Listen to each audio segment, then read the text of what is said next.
इस वीडियो में हम लोग सीखेंगे गणित में भाषा वाले प्रश्नों के शब्दों का अर्थ और उनके अनुसार संख्याओं और चिन्हों को बैठाना। तो चलिए गणित के शब्द और उनके अर्थ को देखते हैं।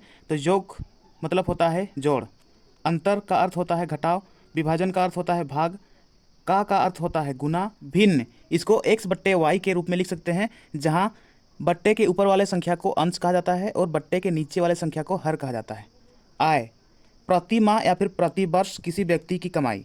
व्यय या फिर खपत, इसका अर्थ होता है खर्च। बचत का अर्थ होता है बचाना। वृद्धि का अर्थ होता है बढ़ना, जैसे कि 10% की वृद्धि, तो 100 में से 10 जोड़ना है तो 110% होगा। कमी मतलब घटना, जैसे कि 30% की कमी, यानी कि 100 में से 30 घटा देंगे तो 70%। कमीशन या फिर बट्टा, इसका अर्थ होता है छूट। अंकित मूल्य, किसी वस्तु पर अंकित किया गया मूल्य होता है। क्रय मूल्य, जिस मूल्य पर कोई वस्तु खरीदा जाए उसको क्रय मूल्य कहते हैं। विक्रय मूल्य, जिस मूल्य पर कोई वस्तु बेचा जाए उसको विक्रय मूल्य कहते हैं। लाभ का अर्थ होता है कम मूल्य में खरीदना और अधिक मूल्य में बेचना। हानि का अर्थ होता है अधिक मूल्य में खरीदना और कम मूल्य में बेचना। प्रतिशत का अर्थ होता है प्रत्येक के बट्टे में 100, जैसे 1 के बट्टे में 100। क्रमागत का अर्थ होता है क्रम अनुसार आगे बढ़ना, जैसे 2, 4, 6, 8। वितरण का अर्थ होता है बांटना। अब x का 20% 40 होता है, इसको समीकरण में कैसे लिखेंगे?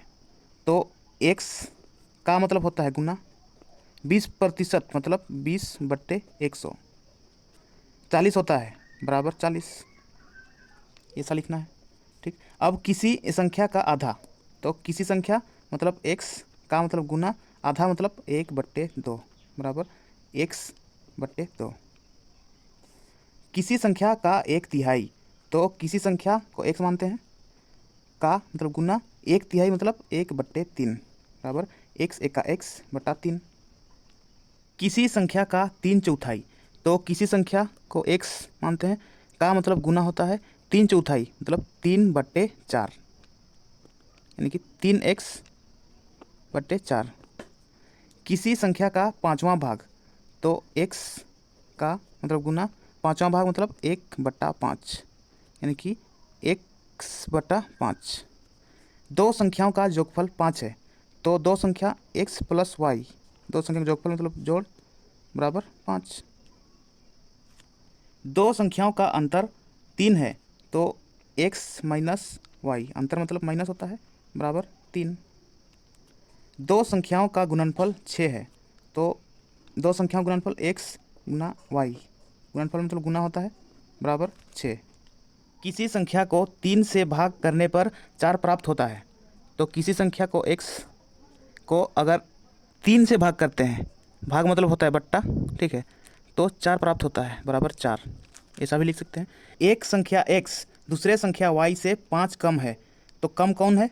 x है, तो y से कम है कौन? x। कितना कम है? तो 5 कम है, इस तरीके से लिख सकते हैं। एक संख्या x दूसरे संख्या y से 3 अधिक है, तो x अधिक है y से, कितना अधिक है? तो 3 अधिक है, तो इस तरीके से लिख सकते हैं इसको। x का 2 गुना y के 2/3 से 3 अधिक है, तो x का 2 गुना यानी कि 2x,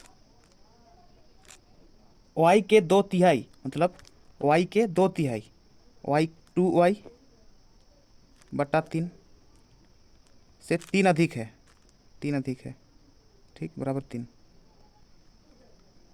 x का 3 गुना y के 5 गुना के बराबर है, x का 3 गुना 3x बराबर y के 5 गुना 5y के बराबर है, तो बराबर बीच में, ठीक है। x का व्युत्क्रम, तो x के नीचे कुछ नहीं है तो 1 है, इसको उल्टा कर देते हैं तो 1 ऊपर चला जाएगा और x नीचे आएगा, ठीक है, यही है x का व्युत्क्रम। तो ये था गणित के कुछ शब्दों और वाक्यों का अर्थ और उनके अनुसार संख्याओं और चिन्हों को समीकरण में बैठाना। अगर आपको वीडियो पसंद आया तो वीडियो को लाइक कीजिए और मैथ्सिक चैनल को सब्सक्राइब कीजिए और बेल आइकन को दबाइए ताकि इस चैनल पर आने वाला हर वीडियो का नोटिफिकेशन आप तक सबसे पहले पहुंचे। तो चलिए इस वीडियो को यहीं समाप्त करते हैं और मिलते हैं नेक्स्ट वीडियो में। तब तक के लिए अपना पढ़ाई करते हुए ख्याल रखिए अपना और अपने माता पिता का। धन्यवाद।